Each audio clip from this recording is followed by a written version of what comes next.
Alam nyo, sa isang organization, pag nagmiyembro ka, meron talagang patakaran yan. Kung ayaw mong sumali, huwag kang sumali.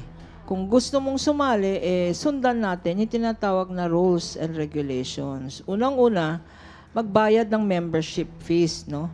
Ang tawag ata doon sa inyo butaw.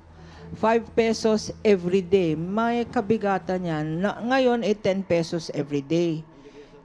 Siyempre, yung mga miyembro ng association ninyo, may ini-expect na may kapalit yung kanilang binibigay.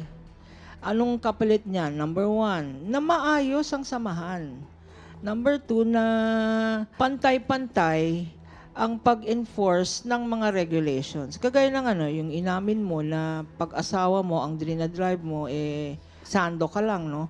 Mali yun kasi nakikita ng iba na ikaw ang nagba-violate. Dapat ang mga opisyales, at hindi ko lang sinasabi to sa isang asosasyon, lahat, mapa local government, barangay, national government, dapat ang mga opisyales kasi binigyan kayo ng trust. Ang mali kayo sa inyo, mga membro, nagtitiis kayo. Kung hindi tama ang mga leaders nyo, kung hindi tama ang mga opisyales nyo, at hindi naman tama yung pagbigay ng serbisyo na kapalit ng butaw, meron kayong karapatan.